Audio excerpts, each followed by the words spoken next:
Welcome to Event Experience by Bizzabo, the podcast where we bring the best and brightest event experience leaders together to share stories, tips, and lessons learned from creating some of the world's biggest events. I'm Rachel Moore, your podcast host. This week, we're talking with Gianna Gaudini, head of events at Airtable. In this conversation, Gianna shares about Airtable's inaugural in-person event, the Airtable Leaders Forum. Event professionals are asked to achieve nearly impossible results, so innovation and creativity often win the day. Already feeling like Gianna is a kindred spirit? Stick around because there's a lot to learn for your next big This Better Work event.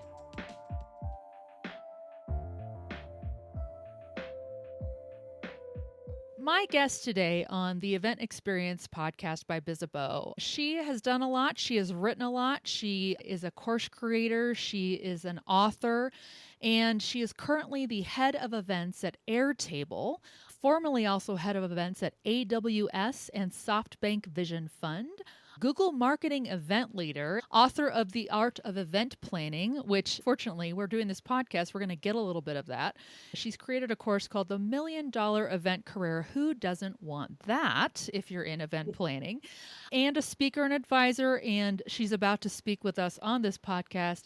Gianna Gaudini, welcome to the Event Experience by Bizzabo. Thanks, Rachel. So excited to be here.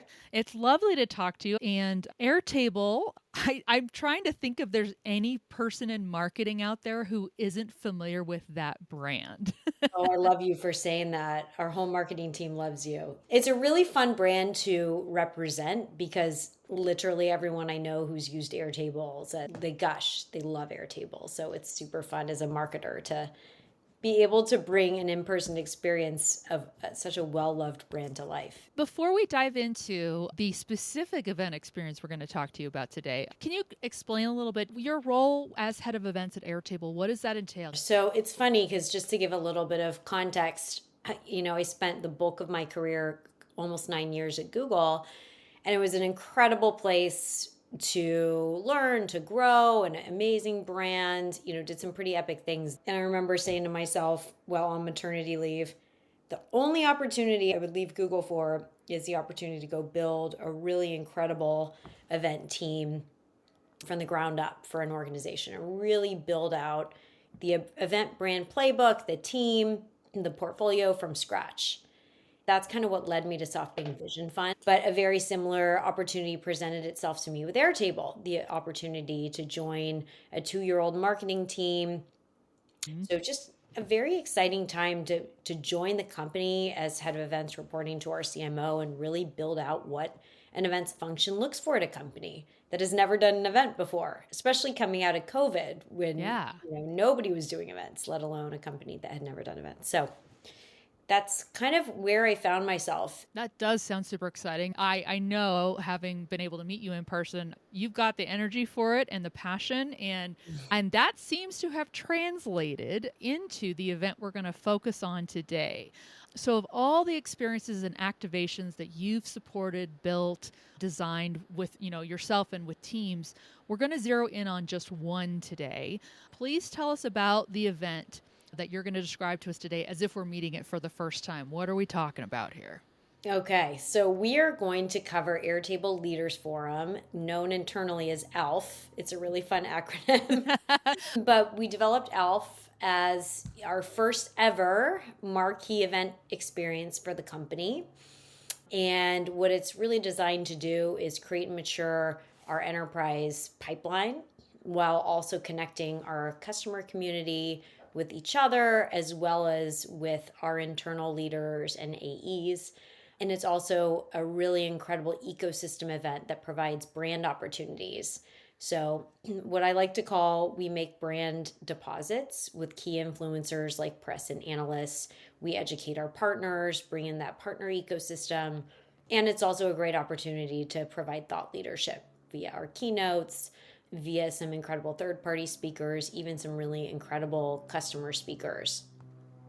So, this is definitely not by any means the biggest, the most complex, the splashy event I've ever planned, but I think it was one of the most unique that I've ever had a chance to plan because I've planned first ever events in a series before, Mhm. never the first event for a company. And I think to make it even more complex, we wanted this event to accomplish so much at the same time for so many audiences. There was a huge brand campaign happening at the company. There was also this big category initiative where we were defining and getting ready to announce a new category. We had defined Airtable as, not just a low code platform, not just a project management platform, but the connected apps platform. Mm. And we were announcing that, and we wanted this lightning strike moment, that was initially going to be a big user conference. And then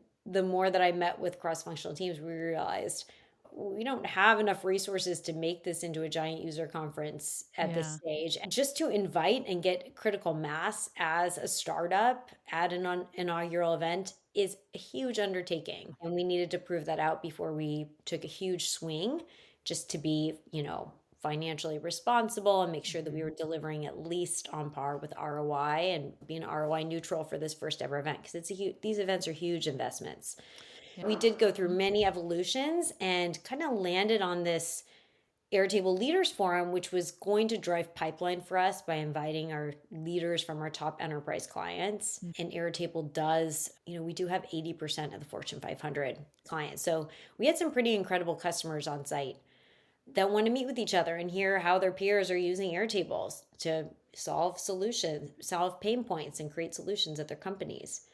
About 80% of our goals were pipe gen Mhm. related, but then it was also the first time that we had ever had our CEO Howie on stage giving a keynote. Wow. Yeah, and when you think about it, we had never done an event like this that was fully produced, so we got so many incredible assets. So we ended up using a lot of the video and the photography across our Airtable website, for instance. Yeah. We leveraged a lot of the videos throughout our campaigns for the year.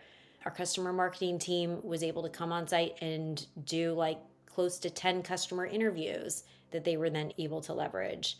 Yeah. So we just really were strategic in how we were going to use this event to accomplish a lot of goals across the company.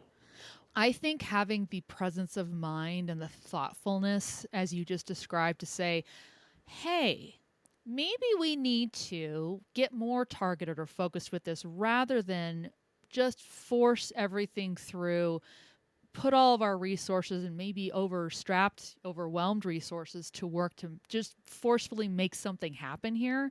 I really hope people are listening. Totally. And, I liken it to building a muscle. Mhm. If you had never exercised before and you decided, hey, I want to run a marathon, would you start out by running 26 miles the first time you went out the door? No, you would get injured and you would never want to run again. And you would probably not be successful. It was also the very first time the whole company had worked together in this Ooh. massive cross functional way. And so, even just aligning the team and creating a rapid for the first time, which a rapid is like a racy for those of you who are familiar with a racy, just really establishing clear roles and responsibilities within the company for who delivers what. Even like within each work stream, there's just so much finessing. Having done this twice now, the second time was, massively better than the first time. I usually say, the second time, there's so much incremental growth because you have data. Going into an event for the first time, you have zero data. And so you're putting a stake in the ground, Mhm. taking your best guess at what's going to stick. But I love the saying there's no bad data, because data Yeah. is data and you can use that to inform whatever you do next, right? I have a lot of these little sayings: nail it, then scale it. That can really explain the whole concept of something and also, guide them into making some better decisions or just remembering not to let scope creep happen, which Yeah. can, you're just like, "Ooh, let's go. What if we did this? Why don't we do this?" Just to double click on that, because this Yeah. is something that I emphasize in my course and my Mhm. book, is this proliferation of ideas. And I think in this world of like, pin boards and everybody has an idea, all the stakeholders have their opinion. It is our job as strategic event marketers to stick to what our goals are and how things ladder back to the goals. So I always tell people, pick your three top areas of focus. What do you want people to take away from the event? Think of three things and like prioritize those, and then deprioritize the rest when it comes to budget, when it comes to resources. Yeah. Because people really are not going to remember more than that, unfortunately. That's right. Well, let's get into the goals then. And if you could describe for us the goals for this event, what exactly you were striving for, sales and revenue goals, what were you aiming for with this event? Sure. So initially, it was more of a brand building event, as Mm. part of this lightning strike. We wanted to scale this lightning strike launch moment of our new category and get a lot of press generated. Now, as as we started planning shortly after I joined Airtable, we went into this big macroeconomic climate situation with the downturn, and everybody started to relook and rethink their marketing budgets. Customers started tightening their travel budgets. And so we really had to rethink the goals. So, with that in mind, we took a more conservative approach and flipped it to be 80% pipe gen and 20% brand building. And so we did that by, changing our audience from being primarily a hands-on keyboard champion audience to more of that decision maker, senior director plus audience. And so Yeah. when we think about that, you change the size of the event, you change the format of the event, there's less hands-on training and a little bit more thought leadership. You definitely change the altitude of all of the content to a more senior level. So it was really challenging for a first time, to even get the audience that we wanted to the event. So we then expanded to our very senior level champions at companies. What we found as we started to build this enterprise sales motion is that, there's buying committees. It's not just one buy. And so these senior directors and above always want to vet the product with these champions who are actually in the product day after day. And actually, a lot of these champions have buying power at their companies, Yeah. despite their titles. Going back to the goals, we had incremental pipeline goals and incremental ARR goals tied to our pipe gen. We weren't sure if the goals we set were right. And then from the brand building perspective, it's harder to measure brand, but some of the ways that we measure it are NPS score. So we Mhm. build that into our survey along with other survey questions about the experience, about the content, about the relationships that were built. We also invite press and analysts to the events. So, who actually shows up because we have compelling enough agenda, and what kind of earned coverage we get from analysts and from press, which we were able to attain. One interesting finding we had was we initially thought, if we did invite both audiences, the senior leaders would not want to attend because they would only want to be with other leaders, which I think could be true for C levels. But when you Sure. get down to like senior directors, what we found was a lot of the directors came back to us and asked if their champion team members could attend Yeah. because they wanted to come with their team members that actually were in the product so that they could ask them questions and kind of attend and then debrief together. One thing I should call out is I love a great post-mortem process. Mm. And what I do is I do like a half hour to 1 hour debrief with each individual work stream, which takes a lot of time, but it gives us a lot of space to really hone in on each specific area. And then I distill down the key takeaways, learnings, what worked, areas of improvement, what definitely didn't work, and put those into a deck along with all of our survey results mapped out in nice charts, along with all of our pipeline goals, along with all the customer quotes, along with all the press and analyst data, along with links to all of our things like our hot leads and our reporting tools and our registrants. And like everything is in this one big comprehensive deck. The deck that I built for our first event, I referenced throughout the year this year. I know I'm just sitting here just pretty much applauding everything you just said, but it's so important. We care about how our audience experienced it, and they're going to tell us what resonated, what we should do more of. And thank you for being a data champion from my heart to yours. Were there any special or unique aspects to this event that you'd like to call out? Innovations or particular elements that you used for engagements, things like that. So tell us what you did with ALF and what was kind of special about it. Yes, on to the good stuff. So Yes. I'm a firm believer that, you can do big splashy things. It's not necessarily the dollars that you have, but it's, how you engage and personalize and surprise and delight your attendees. And I like to approach everything from the customer perspective.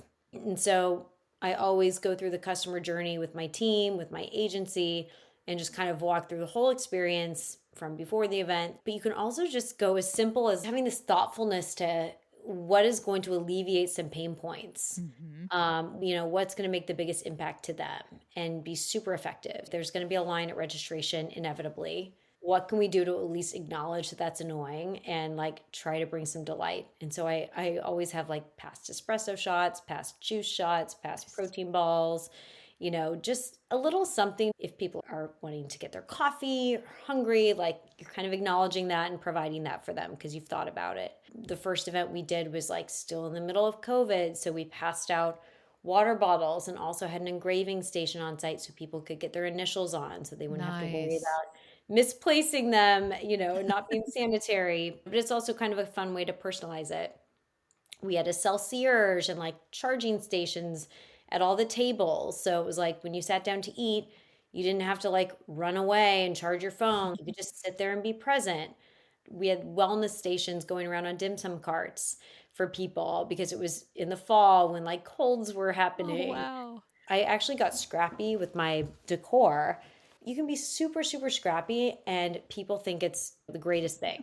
Like, I had this massive food and beverage minimum at my hotel because I negotiated no meeting rental in exchange for higher Mm, food and beverage. nice. Something I always ask for because at least then the attendee sees something for the money you're paying. Huge shout out to the Intercontinental Hotel because they let us do all kinds of fun things like order a micro kitchen with all these fun snacks, all these different wellness snacks, and use our food and beverage minimum for that. We did like, towers of donuts and mini pies on tables, like just things that were visually colorful and Mm-hmm. playful. And people were so well fed. Like everybody was posting about the great food and beverage, which I feel like is always, unfortunately, what you see on the surveys when it comes to surprise and delight.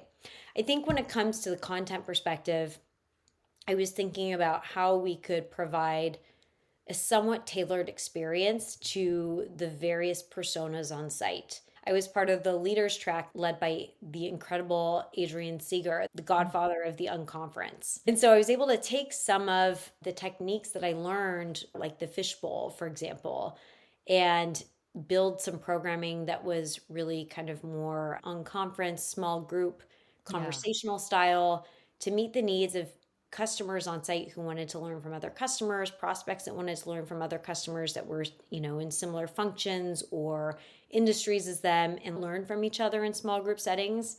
Simultaneously, we had other things going on like product Yeah. demos, like executive meetings, like breakouts with really incredible customers from Fortune 500 companies. So, kind of a create your own adventure in between Yeah. our morning and afternoon keynotes. And then the other fun thing about this event was that we, for the very first time, got to create what does Airtable look like in person? We Mm-hmm. had a digital brand that was beautiful, and a lot of people love how the product actually looks. So to bring that to life physically was really, really cool. And we've got a Yeah. world-class brand team. So it was like even just landing on what style is our furniture. And fun fact, we landed on Japandi. You can Google that. Nice. It's this great combination of kind of like Japanese and Danish. Mm, So it's kind of a neutral palette with like a lot of the environment brought in. So it really creates this kind of sleek, clean, but really serene and warm environment. nice. And it really lent itself well, I think, to this intimate event. This podcast is about event experience. What can our listeners learn from this specific event experience that you designed and created and came away from successfully, but what could you tell them that they could learn from this?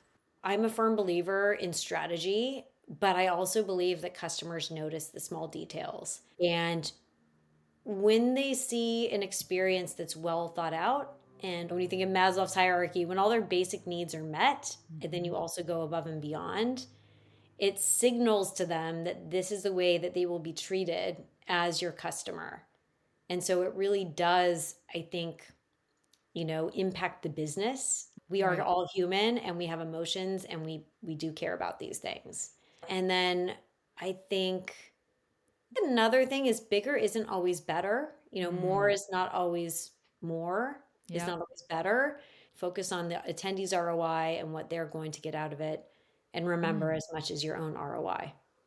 What are your secret stress hacks? Oh, yes. Well, I was doing a speaking session the other day for event planners, and it was funny. They were all asking me about how to manage stress. And I think it's something it's just inherent in our industry. Events always rank at the top of the most stressful jobs. There's a million things to do. You have a timeline that's ticking that can't be moved once you launch registration. There's very senior people involved, and it's a very visible marketing program. Now that I've been in the industry for over 20 years, and I have a kid, and I'm juggling all the things, I'm really trying to focus on, because I do want this to continue to be my career forevermore. So I love Andrew Huberman podcast. For those of you who haven't listened to it, I recommend it to everyone. I advise to colleagues, to event planners.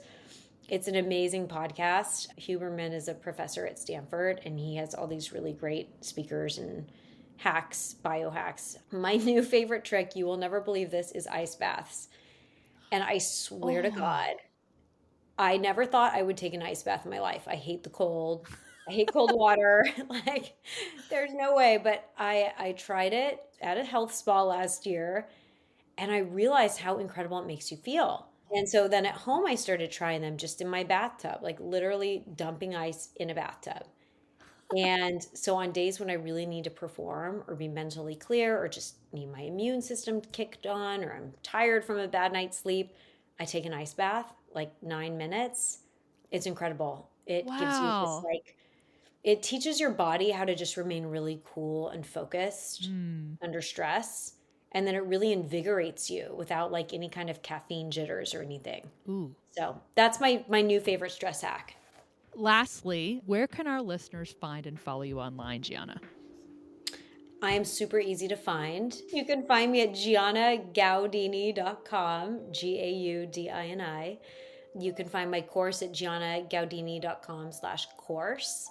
And I think we have a discount code too if people want it. I think we get 15% off thanks to a Bizzabo 15 discount code at your checkout at your website, which is super generous, and thank you for that.